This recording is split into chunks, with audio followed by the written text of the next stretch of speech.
Hey guys, welcome back to ArtosisCasts. We're going to do one more ForGG Terran vs. Protoss. I mean, the range that he showed in those two games was like overwhelming to try to draw any conclusions from, so I want to check another one out. We have ForGG here in the bottom right, and the map is Polypoid, and up in the top left, this is Zelia. He's an S-rank Protoss. He's good. He's probably a little bit weaker than Disco, to put it into perspective. Which I guess we saw Disco play a couple days ago there. But yeah, and I would say a little bit weaker than his last opponent, Meepo, as well. But still a strong Protoss player. So we'll see how this one ends up going down. It is cross spawn. It'll be very interesting to see if it is Nexus first, how ForGG wants to deal with that again. I actually went through after yesterday's game and kind of re-watched and took some notes and thought about it some more. Definitely something I'll be trying out a little bit. Yeah, really kind of fun. You know, someone suggested for me, and thank you to the guy who did, about occasionally doing deep dives on players to kind of see where they're at, do a bunch of games in a row. And we've done that with a few players, right? We did it with Nada, did it with Flash, obviously, for like a month. And, you know, someone asking about ForGG. I wasn't actually planning on doing a ton of ForGG games, but his play is so different. And the guy's a former champion, so you know there's something to it. There's something to it. So, yeah, very much enjoying. Let me know in the comments if you're enjoying this little deep dive. Because, of course, you know, at some point we'll get back to just like, oh my gosh, Lightning Snowblade again, right? We've seen plenty of games like that, but it is fun to kind of check out these other players that are playing the game in their own unique way. And, yeah, I mean, think about it this way, right? If you're an ArtosisCasts watcher and ForGG makes it into the next season, and your other StarCraft friends that are not ArtosisCasts watchers, idiots, they'll be surprised. You'll be like, no. I know all about his play. I know exactly the type of way he wants to play, right? So, anyways, taking a look here, ForGG scouting to the top right. Probe does find him second here for Zelia. And yeah, it's just the same timed factory that we had before. He's skipping an SCV to do this. Okay, like, this is something I've noticed, like his, and I mentioned in a previous game as well, he doesn't really boost. And the only other pro that doesn't really boost, and boosting is something you do with minerals where you give manual commands to your mining SCVs to speed up mining in the early game. You can gain like 10 seconds off of it if you do it really well. Like 10 seconds on your factory. Think about that. That's pretty absurd. It's hard to do very well, especially on like left side patches, but the only player that really doesn't boost very much is Sulky.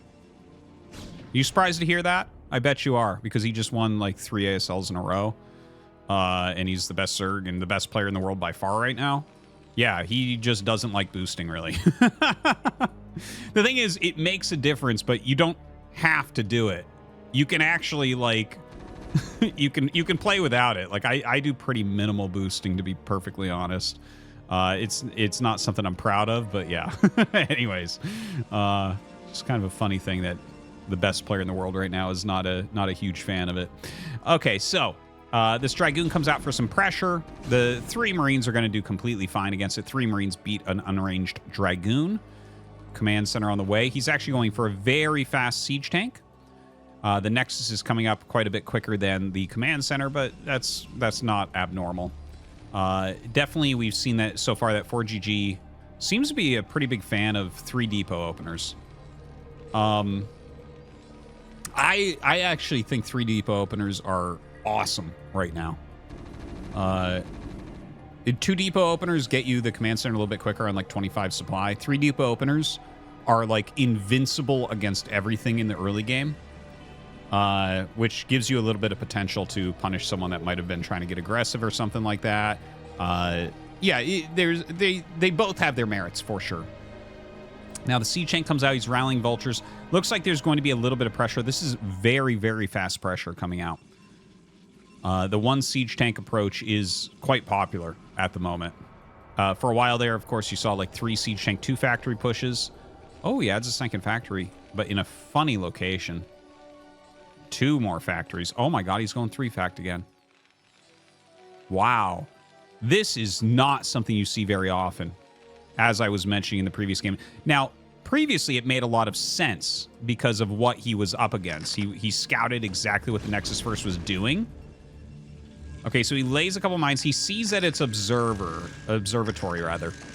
And look, this setup is basically like you can't really approach.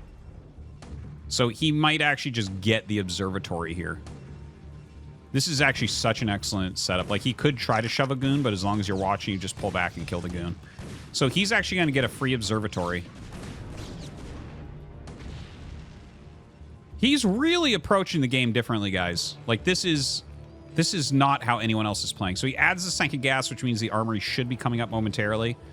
His speed upgrade is on the way. The 3 factory is pretty wild. Like, if this was... I guess he saw that it was observatory. So it's not scary to have the 3 factory and no eBay yet. He is getting an armory. That might be part of it, too. Like, we've seen in literally every matchup in just about every game, ForGG hates missile turrets. Like, he just doesn't want to make missile turrets. Which is understandable in a way. Like... You know, you don't want to be spending money on static D that doesn't interact with the game at all unless your opponent flies into it. It doesn't feel good, but it makes you safe. And he's like really doing his damnedest to completely skip missile turrets whenever he can. And with this 3 factory type of play, like, he can just go into Goliaths after that. If he gets a comsat up, like, I could see a DT opener giving him a little bit more trouble than most Terrans, but those are not very popular either. So just kind of an interesting thing about that. Now, he has 3 tanks with 3 Marines that are bruised a bit and a bunch of speed vultures coming in from 2 sides. So let's take a look at how this goes. He actually leads with the vultures a little bit too fast. You actually want the tanks hitting about the same time the vultures are going to be getting hit. He lays some amazing mines. Holy crap. Oh my god. Wait, that was it? What in the hell?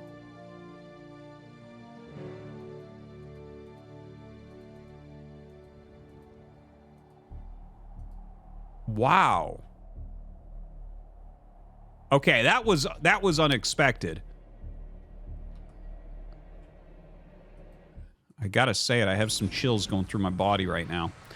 So the build Zelia was doing here, like 2-gate obs into 3rd base, is like very normal. Very on meta.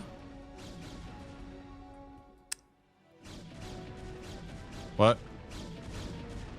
Well, that's a bit of a mistake. Didn't catch that before. Oh, and he's going Stargate right away. Wait, and he starts... Does he start his 3rd Nexus? Okay, this actually was very greedy. So, you, like, 2-base, you can go 2-base Arbiter, no problem off of 2-gate Observer. But if you make that 3rd Nexus as well, stuff like this can absolutely get you. So this was a little bit extra greed. Normally, if you go for this, you're non-stop, excuse me, on unit production, and you're not taking a 3rd base yet, and generally you'll go up to 6 gateways before you take that 3rd base. Oftentimes what'll happen is you get up to Arbiter, and then you take 3rd base and 4th base at the same time. That's like kind of the normal way to play a very fast Arbiter build. But yeah, this 3 factory, I wonder, because this wasn't that far off from just standard play. Like, he's added this, and he got the Nexus. The Nexus would have been a little bit quicker with more standard play, and this obviously wouldn't have gotten up yet. I wonder if this is actually something that maybe ForGG is onto something with the 3 factory pressure. It's wild that how much his games seesaw, by the way. He plays so many different things, and he goes from the greediest ever upgrade Terran with dropship right away and fast 3rd CC right away, like it's 2017. And he goes from that into, like, let's 3-fact people. No missile turrets or anything. Let's just 3-fact. Let's go. Man. Very, very cool stuff. Okay, guys. Thank you for watching. I hope you have found some of these 4GG games as interesting as I have, and we'll see you later.